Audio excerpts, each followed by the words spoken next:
اعوذ باللہ من الشیطان الرجیم بسم اللہ الرحمن الرحیم الحمد للہ الذی ابدع الافلاک والارضین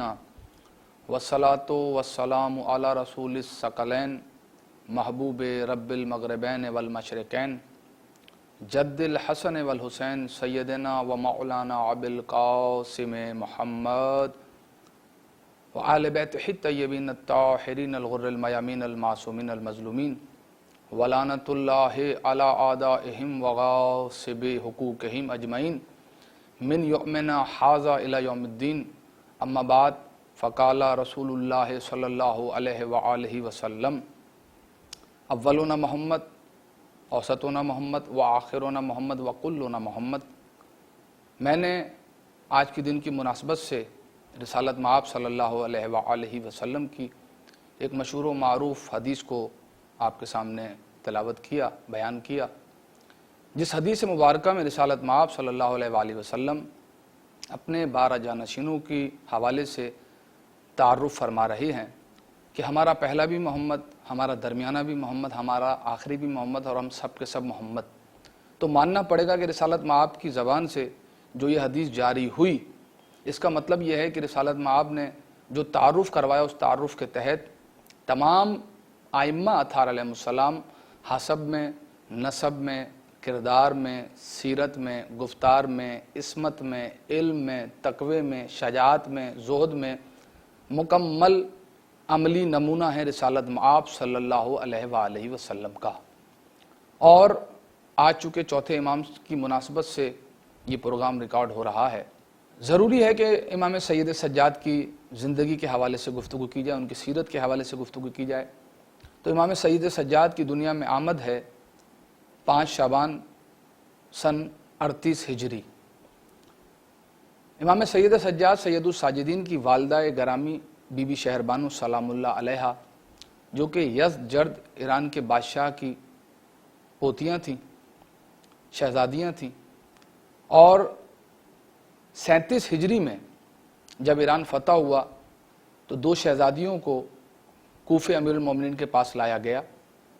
جن میں یہ 2 بہنیں، ایک کا نام شہر بانو، ایک کا نام بی بی مہر بانو سلام اللہ علیہا۔ مولا امیر کائنات کے سامنے جب ان دونوں شہزادیوں کو پیش کیا گیا تو امام نے بہت تعظیم فرمائی ان بیبیوں کی، اور بہت سارے لوگ ان سے شادی کی تمنا رکھتے تھے، متمنی تھے۔ مولا امیر کائنات علی ابن ابی طالب علیہ السلام نے ان بیبیوں کے اوپر فیصلہ چھوڑا کہ یہ بیبیاں جس سے چاہیں گی ان کا عقد، ان کا نکاح انہی ہستیوں سے، انہی شخصیات سے ہوگا۔ تو جناب شہر بانو بی بی سلام اللہ علیہ سے جب پوچھا گیا تو انہوں نے امام حسین علیہ السلام سے شادی کا ارادہ ظاہر کیا، اور بی بی مہر بانو کو مولا امیر کائنات نے محمد بن ابی بکر سے ان کا عقد کیا۔ یہ دونوں بیبیاں جب آئیں تو یہ دونوں بیبیاں شہزادی تھیں، اور حسب کے لحاظ سے بھی چونکہ بادشاہ کے وقت کی پوتیاں تھیں، شہزادیاں تھیں، تو ایک بیوی امام حسین علیہ السلام کی زوجہ قرار پائیں، ایک بیوی جناب محمد بن ابی بکر کی زوجہ قرار پائیں۔ مولا امیر کائنات کا یہ دور کوفے میں حاکمیت کا دور ہے،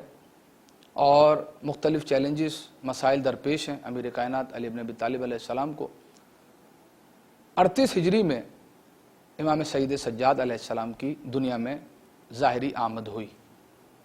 جب امام سید سجاد کی دنیا میں ظاہری آمد ہوئی تو مولا امیر کائنات کو اطلاع ہوئی، مولا علیہ السلام اپنے گھر میں آئے، امام حسین علیہ السلام کے ہاتھوں پر امام سید سجاد تھے۔ مولا نے اسی سیرت کو دوبارہ دہرایا کہ جو سیرت رسالت مآب صلی اللہ علیہ وآلہ وسلم نے امام حسین اور امام حسن علیہ السلام کی دنیا میں ظاہری آمد کے موقع پر انجام دی تھی، کہ امیر المومنین علی بن ابی طالب علیہ السلام نے اپنے ہاتھوں پر مولا سید سجاد کو لیا، ان کی آنکھوں کے بوسے لیے، ان کے رخساروں کے بوسے لیے، اور کچھ دیر دیکھنے کے بعد امام علی بن ابی طالب علیہ السلام امیر الممکنات کی آنکھوں سے آنسو جاری ہو گئے۔ تو مولا حسین علیہ السلام چونکہ برابر میں کھڑے ہوئے تھے، کہنے لگے بابا اس وقت آپ کے رونے کا سبب؟ تو امیر المومنین نے ارشاد فرمایا کہ بیٹا حسین، یہ جو پوتا سید سجاد جس کی دنیا میں آج آمد ہے، یہ میرے بعد تمہارے بعد بہت مظالم کا سامنا کرے گا، مولا نے ایک ایک واقعہ تفصیل سے امام حسین علیہ السلام کی گوش گزار کیا، اور تاریخ نے اور سیرت نے یہ لکھا کہ وہی سما، وہی صورتحال امام حسین علیہ السلام کے گھر میں قائم ہوئی کہ جو مدینے میں جناب سیدہ زہرا سلام اللہ علیہ کے گھر میں قائم ہوئی تھی، کہ جب امام حسن اور امام حسین علیہ السلام کی دنیا میں آمد ہوئی تھی، اور رسالت مآب نے انہیں ہاتھوں پر لے کر گریہ فرمایا تھا کہ مجھے جبرائیل نے آ کر ابھی یہ خبر دی ہے کہ یہ جو نواسے ابھی دنیا میں آئے ہیں ان کے ساتھ کس طرح کے حالات پیش آئیں گے۔ تو عزیزان گرامی قدر، امام سید سجاد سن 38 ہجری 5 شعبان کو دنیا میں آمد ہوئی، اور واقع کربلا کے وقت امام مبارک کا سینہ مبارک 23 سال نقل ہوا۔ مولا سید سجاد کے جہاں بہت سارے فضائل ہیں، بہت سارے مناقب ہیں، بہت ساری فضیلتیں ہیں، بہت سارے معجزات ہیں، وہاں ایک معجزہ میں آپ حضرات کی سماعتوں کی نظر کرتا چلوں کہ بلخ کا ایک رہنے والا صحابی جو ہر سال امام سید سجاد کی زیارت کے ارادے سے مکہ آیا کرتا تھا، اور جب آتا تھا اپنے گھر سے امام کے لیے تحفے تحائف لے کر آیا کرتا تھا۔ متعدد بار مکہ آیا، خانہ کعبہ کی زیارت کی، حج مکمل کیا، اور پھر امام کی زیارت کے لیے امام کے گھر آیا کرتا تھا، اور وہ تحائف جو لے کر آتا تھا امام کی خدمت میں پیش کرتا تھا۔ ایک سال جب اس نے حج کا ارادہ کیا اور تحائف خریدے تو اس کی زوجہ نے اس سے کہا کہ ہر سال تم حج کے لیے جاتے ہو اور امام کے لیے تحائف تحفے لے کے جاتے ہو، کبھی امام کو توفیق نہیں ہوتی کہ وہ تمہیں پلٹ کر تحفوں کے بدلے میں، تحائف کے بدلے میں کچھ عطا کریں؟ تو اس نے عجیب جملہ اپنی زوجہ سے کہا کہ خاموش ہو جا، تو نہیں جانتی کہ امام غیب کی خبریں بھی جانتے ہیں، امام کو غیب کا علم بھی ہے۔ خیر بہرحال حج کا ارادہ کیا اور واپس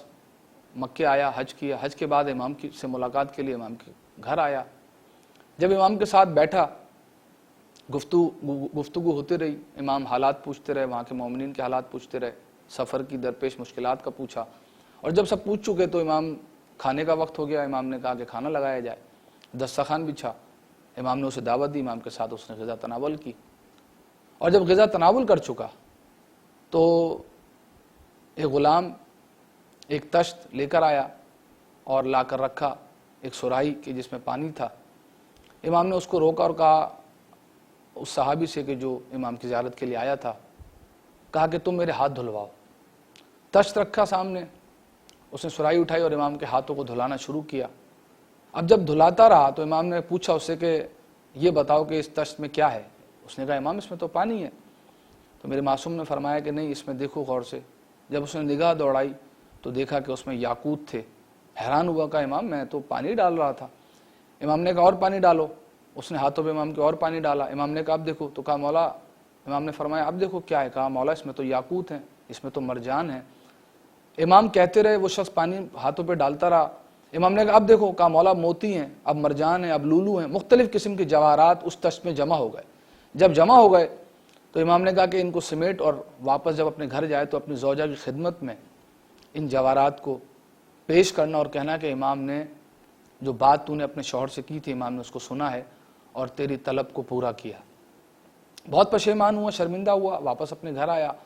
اور جب اپنے گھر آیا تو آ کے زوجہ کو پوری صورتحال بتائی، پوری تفصیل بتائی، اور زوجہ سے کہا کہ امام نے تیری خدمت میں یہ جواہرات بھیجے ہیں۔ عورت نے دل سے توبہ کی اور ارادہ کیا کہ آئندہ سال جب یہ حج پہ جائے گا تو میں اس کے ساتھ جاؤں گی۔ خیر وقت گزرتا رہا، دن مہینوں میں ڈلے، مہینہ سال میں ڈھل گیا، اور وہ شخص پھر مکہ حج کے ارادے سے آیا، زوجہ ساتھ ہے۔ ابھی مکے سے کچھ فاصلے پر تھا کہ زوجہ سفر کی تکالیف کی وجہ سے علیل ہو گئی، بیمار ہو گئی، اور نوبت اس حد تک آ گئی کہ زوجہ کا انتقال ہو گیا۔ بڑا پریشان ہوا، گریہ کرنے لگا، رونے لگا، اور دل میں یہ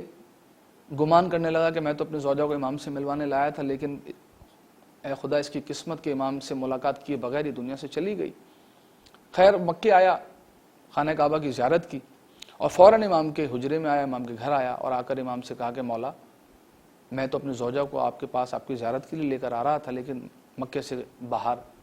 اس کی طبیعت خراب ہو گئی اور اس کا انتقال ہو گیا، اس کی روح اس کے جسم سے پرواز کر گئی۔ امام نے فرمایا کہ اے شخص، یقیناً تیری زوجہ ہماری محبت رکھتی تھی اپنے دل میں، اور ہماری زیارت کے لیے ہی اپنے گھر سے نکلی تھی، تو یہ کیسے ممکن ہے کہ ہم اپنی زیارت کیے بغیر اس کو واپس لوٹا دیں؟ جا تیری زوجہ تیرا حجرے میں انتظار کر رہی ہے۔ بڑا پریشان واپس پلٹا اور آیا اس مقام پر جہاں حجرہ تھا، جہاں پر اپنی زوجہ کو مری ہوئی حالت میں چھوڑ کے گیا تھا، جہاں اس کا انتقال ہوا تھا۔ کیا دیکھا کہ وہ صحیح و سالم بیٹھی ہوئی ہے، تو بڑا پریشان ہوا اور زوجہ سے کہنے لگا کہ یہ کیسے ممکن ہوا کہ تیرے تو انتقال ہو گیا تھا، تیری تو موت واقع ہو گئی تھی۔ کہا کہ ہاں میری موت واقع ہو گئی تھی، اور جب ملک الموت میری روح قبض کر کے لے جا رہا تھا تو ایک ہستی نورانی چہرے والی مکے کی جانب سے نمودار ہوئی، اور جیسے جیسے اس کی سواری قریب آنے لگی ملک الموت پر کپ کپی طاری ہونے لگی، اور جب وہ ہستی قریب آئی تو اس ہستی نے آگے ملک الموت سے کہا کہ اے ملک الموت، اس خاتون کی روح کو واپس پلٹا دے، اس لیے کہ یہ ہماری زیارت کے ارادے سے اپنے شہر سے چلی تھی۔ یہ کیسے ممکن ہے کہ امام اپنی زیارت کرائے بغیر اس کو واپس پلٹا دے؟ تو ملک الموت نے اس کی روح کو واپس کیا۔ تو اس شخص نے پوچھا کہ کیا تو اس ہستی کو پہچان لے گی کہ جس نے تیری روح کو واپس پلٹایا؟